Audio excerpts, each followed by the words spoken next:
Chapter 3. வழக்கமாக எல்லோரும் பணத்தை வெள்ளையாக மாற்ற எடுக்கும் பாரம்பரிய நடவடிக்கைகளில் இருந்து முற்றிலும் வேறுபட்டு தன்னிடமிருந்த 6 கோடி ரூபாயையும் வெள்ளையாக்க நினைத்தான். அதற்காக ரித்தீஷ் தேர்ந்தெடுத்த பாதை பூப்பாதை. சிங்கப்பாதையை சிவாஜியை வைத்துக் கொள்ளட்டும், நம்மளால் எல்லாம் செத்து பிழைக்க முடியாது என்று தனக்குள் சொல்லிக் கொண்டான். ரித்தீஷின் பூப்பாதை என்பது நாஷ் தியரியை மையமாக வைத்து உருவாக்கப்பட்டது.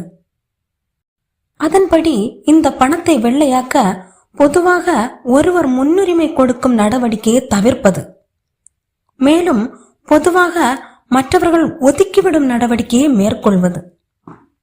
இதன் மூலம் அந்த பணத்தை தேடிக்கொண்டிருப்பவர்கள் முன்னுரிமை நடவடிக்கைக்கு தகுந்தபடி யோசித்து அந்த பணத்தை கண்டுபிடிக்க முயற்சி செய்வர்.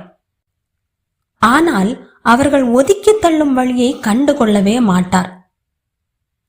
எனவே பூப்பாதை கிளியராக இருக்கும்.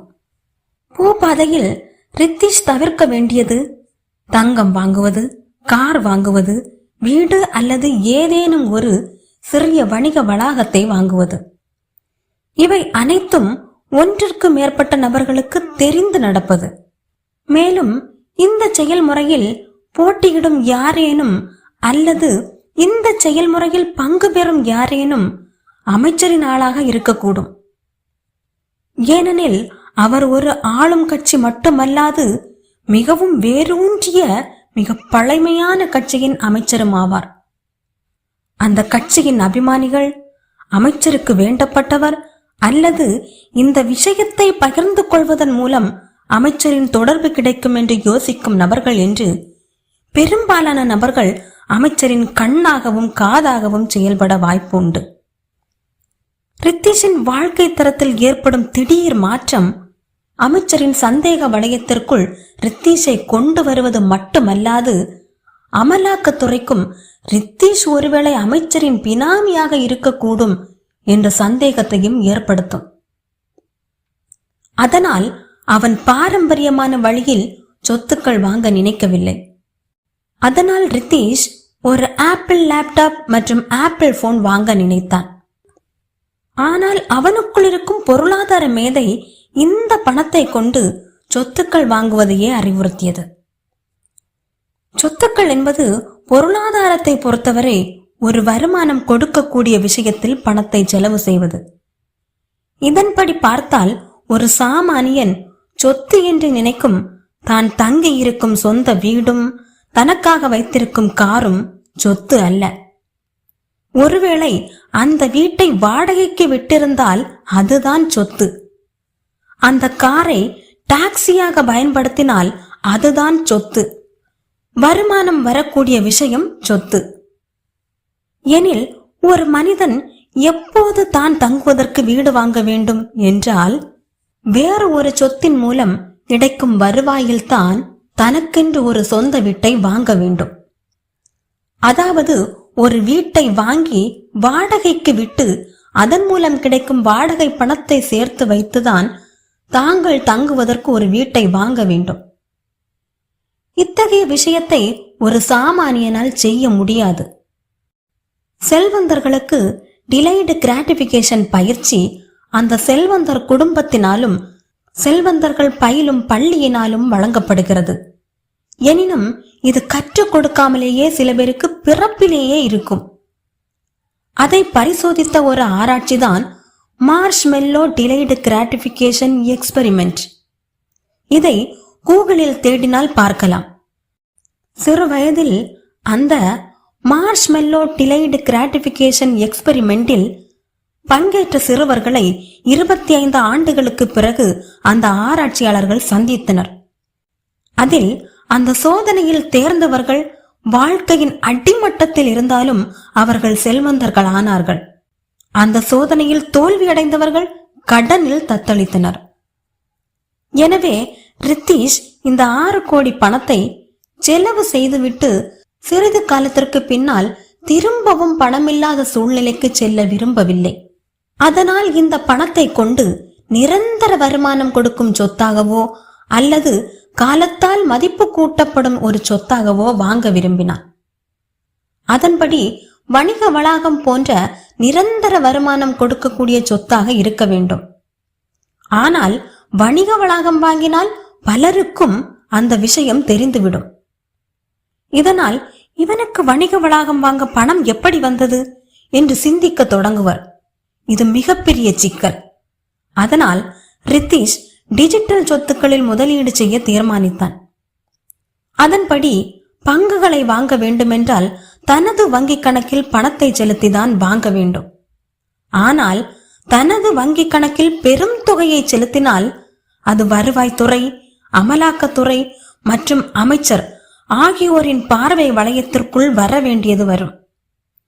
ஏனெனில் அந்த ஊரில் பெரும் தொகை பரிமாற்றம் எங்கு நடந்தாலும் சந்தேகப்படும் நிலையில்தான் மூவருமே இருந்தனர். அதனால் வெளியூரில் இருக்கும் தனது நண்பன் பாரியின் உதவியை நாட ரித்தீஷ் தீர்மானித்தான். ஏனெனில் பாரி சொந்தமாக ஒரு நிறுவனம் வைத்திருந்தான். நிறுவனத்தில் பொதுவாக நடக்கும் பண பரிமாற்றத்தின் அளவில் ஒரு சிறு பகுதி உயர்வதால் அது யாருடைய சந்தேக வளையத்திற்குள்ளும் வராது. பாரி ரித்தீஷின் மிகவும் நம்பிக்கையான நண்பன். எனினும் பாரிக்கு ரித்தீஷின் மேல் அவ்வளவு நம்பிக்கை கிடையாது.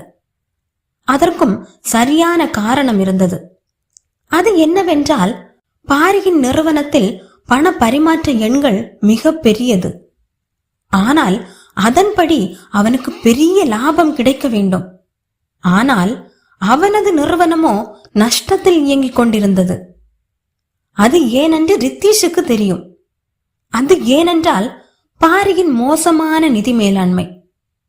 பாரிக்கு ரித்தீஷ் அதை பற்றி எடுத்து கூற முயன்றான். பாரி, உன் நிறுவனத்திற்கு வரும் பணம் அத்தனையும் உனது பணம் என்று நினைக்காதே. ஏனென்றால் நீ அந்த வாடிக்கையாளருக்கு தரவிருக்கும் பொருள் மற்றும் சேவைக்கு ஆகும் செலவை கழித்து விட்டால் மிஞ்சுவதுதான் உனது நிறுவனத்தின் மொத்த லாபம். அதுவும் முழு லாபம் அல்ல. உண்மையான லாபம் என்பது மொத்த லாபத்திலிருந்து தொழிலாளர்கள் சம்பளம், கட்டிட வாடகை, மின்சார கட்டணம் போன்ற நிலையான செலவுகளையும் வருமான வரியையும் கழித்து விட்டு மீதம் வருவதுதான் நிகர லாபம். அதுதான் உனது நிறுவனத்தின் உண்மையான லாபம். இப்போது உனது நிறுவனத்தின் நிகர லாபம் எதிர்மறையாக உள்ளது. எனவே அது நிகர நஷ்டம். எனவே ஒரு CWA நிபுணரை அழைத்து ஆலோசிப்பது நல்லது என்று ரித்தீஷ் கூறினான். அதற்கு பாரி ரித்தீஷை ஒரு முட்டாளை நடத்துவது போல நடத்தி அவமானப்படுத்தினான். உண்மையில் பாரிக்கு ரித்தீஷை அவமானப்படுத்த தனி பகை ஏதும் இல்லை. ஆனால் ரித்தீஷ் சொல்வதை கேட்டு அதன்படி செய்தால் தனது ஆளுமை குறைவு என்று ஆகிவிடும். அதனால் அந்த சூழ்நிலையில் தான் எப்படியாவது ரித்தீஷுக்கு சமம் என்பதை பேச்சின் மூலம் நிலைநிறுத்தவே எண்ணினான். இதை போல 2 அல்லது 3 வெவ்வேறு சூழ்நிலையில் பாரி நடந்து கொண்டதால் ரித்தீஷ் அவனுக்கு அறிவுரை சொல்வதையே நிறுத்திவிட்டான். அதனால் பாரி ஒன்றும் நஷ்டமடைந்ததாக பாரி நினைக்கவில்லை. பாரியை பொறுத்தவரை அவனுக்கு எல்லாம் தெரியும், வேறு ஒருவரின் ஆலோசனை ஏதும் தேவையில்லை என்பதை நேரடியாகவே ரித்தீஷிடம் கூறியிருக்கிறான். ஆனால் உண்மையான பணக்கார பெரும் முதலாளிகள் இவ்வாறு சிந்திப்பதில்லை. அவர்கள் தங்களுக்கென்று பல ஆலோசகர்களை வைத்திருப்பர். ஒவ்வொரு விஷயத்திற்கும் ஒரு ஆலோசகர். முக்கியமாக வணிக ஆலோசகர், நிதி ஆலோசகர், உடல்நல ஆலோசகர், மனநல ஆலோசகர் என்று பெரிய ஆலோசகர் பட்டியல் நீண்டு கொண்டே போகும். ஆலோசகரின் அருமை கண்டிப்பாக பணக்காரர்களுக்குத்தான் தெரியும் என்று அர்த்தம் இல்லை. ஆனால் ஆலோசகரின் அருமை தெரிந்தவர்கள் மட்டுமே பணக்காரர் ஆகின்றனர் என்பதே உண்மை. ஆனால் பாரி போன்ற நபர்கள் பலர் உள்ளனர். அவர்களை பொறுத்தவரை ஆலோசனை சொல்லக்கூடியவர்கள் ஏன் ஒரு பெரும் நிறுவனர் ஆவதில்லை? பெரும் நிறுவனங்களை நடத்துபவர்களுக்கு ஆலோசனை சொல்லும் அளவுக்கு தெரிந்தவர்கள் எதனால் தாங்கள் சொந்தமாக நிறுவனத்தை நடத்தாமல் பிறருக்கு ஆலோசனை சொல்ல வேண்டும் என்பது அவனின் நியாயமான கேள்வியாக இருந்தது. உண்மையில் இத்தகைய கேள்விகள் நியாயமாக சிலருக்கு தோன்றலாம். ஆனால் உண்மையில் பெரும் நிறுவனங்களை நடத்துபவர்கள், பெரும் பணக்காரர்களுக்கு இந்த கேள்வி ஒரு குழந்தைத்தனமானது மட்டுமல்ல, மனநலம் இல்லாதவர்கள் சிந்திக்கும் முறை என்றே கருதுவர். அதற்கு காரணம் உண்டு. உதாரணமாக, கிரிக்கெட் விளையாட்டில் பெரும் சாதனை படைக்க வேண்டும் என்று விருப்பம் உள்ளவர்கள் கிரிக்கெட் விளையாட்டு மைதானத்தில் குறிப்பிடப்பட்டிருக்கும் கிரிக்கெட் கோச் விளம்பரத்தை பார்த்து அந்த கோச்சிடம் கற்றுக்கொள்ளவே விரும்புவர். கிரிக்கெட் விளையாட்டில் பெரும் சாதனையை படைக்க விரும்பும் நபர் நிச்சயமாக இந்த கோச் ஏன் ஒரு மிகப்பெரிய கிரிக்கெட் வீரர் ஆகவில்லை என்று யோசிக்க மாட்டார். அதாவது சச்சின், டோனி போன்றோர் சிறந்த கிரிக்கெட் வீரர்கள். ஆனால் அவரது கோச் நிச்சயம் உலகறிந்த கிரிக்கெட் வீரராக இருக்க வேண்டிய அவசியம் இல்லை. ஒரு கோச் எத்தனை சதங்களை அடித்துள்ளார் என்று யாரும் கேட்கப் போவதில்லை. ஆனால் அந்த கோச்சின் மாணவர்கள் எவ்வளவு சிறந்த வீரர்கள், எவ்வளவு சதங்களை அடித்தனர் என்றுதான் பார்ப்பார்கள். ஒரு கோச்சை எடை போடும் முறை அதுவே. இது கிரிக்கெட் விளையாட்டில் ஈடுபாடு உள்ளவர்களுக்கு நன்கு புரியும். ஆனால் வெறுமனே அதை தள்ளி நின்று அதில் ஈடுபாடு துளியும் இல்லாமல் ஏதோ பந்து போடுகிறான், ஏதோ தட்டுகிறான் என்று பார்ப்பவர்களுக்குத்தான் ஒரு கோச் எதனால் ஒரு உலகறிந்த பிளேயராக இல்லை என்ற சந்தேகம் வரும். அந்த விளையாட்டில் ஈடுபாடு உள்ளவர்களுக்குத்தான் தெரியும் பிளேயர் வேறு, கோச் வேறு என்று. மற்றொரு சிறந்த உதாரணம், ஒரு தேர்தல் வியூக வடிவமைப்பாளர் இரு பெரும் தேசிய கட்சிகளுக்கு சேவை செய்ய எண்ணி தனது கோரிக்கையை அனுப்பினார். அதில் ஒரு கட்சி தலைவர் அந்த தேர்தல் வடிவமைப்பாளர் எத்தனை முறை பிரதமராக இருந்திருக்கிறார் என்று கிண்டல் செய்து அந்த கோரிக்கையை நிராகரித்தார். ஆனால் மற்றொரு கட்சி தலைவரோ தேர்தல் கேண்டிடேட் வேறு, தேர்தல் வியூக வடிவமைப்பாளர் வேறு என்று நன்கு உணர்ந்து அவரை பணியில் அமர்த்தினார். அவர் தேர்தலில் வெற்றி பெற்றார். அதன் மூலம் அந்த தேர்தல் வியூக வல்லுநர் பல அரசியல் கட்சிகளுடன் பணியாற்றினார். அனைவருமே தேர்தலில் வெற்றி பெற்றனர். அதனால் அந்த தேர்தல் வடிவமைப்பாளரின் கருத்து நாடு தழுவிய அளவு மிக முக்கிய கருத்தாக சாமானியனின் பார்வையில் கூட இருக்கிறது. இப்போது அந்த முதலில் நிராகரித்த கட்சி தலைவர் தோல்வியுற்று மிகப்பெரிய வாய்ப்பை தவறவிட்டவராகிறார். அந்த தவறவிட்ட அரசியல் தலைவரின் குணத்தை அப்படியே கொண்டிருக்கிறான் பாரி. அதனால் அடுத்த சில ஆண்டுகளில் அவனது நிலை என்ன என்பதை அந்த அரசியல் தலைவரை பார்த்தே தெரிந்து கொள்ளலாம். எனினும் திறமை வேறு, நட்பு வேறு. பாரியின் இந்த குணம் ரித்தீஷின் நட்பில் எந்த சேதாரத்தையும் கொடுக்கவில்லை. ஆனால் தாமாக முன்வந்து கேட்டால் மட்டும் ஆலோசனை சொல்லலாம். அதுவரை பாரிக்கு ஆலோசனை சொல்ல வேண்டாம் என்ற முடிவில் இருந்தான் ரித்தீஷ். இப்போது ரித்தீஷ் பாரியிடம் தனது திட்டத்தை கூறினான். அது என்ன திட்டம்?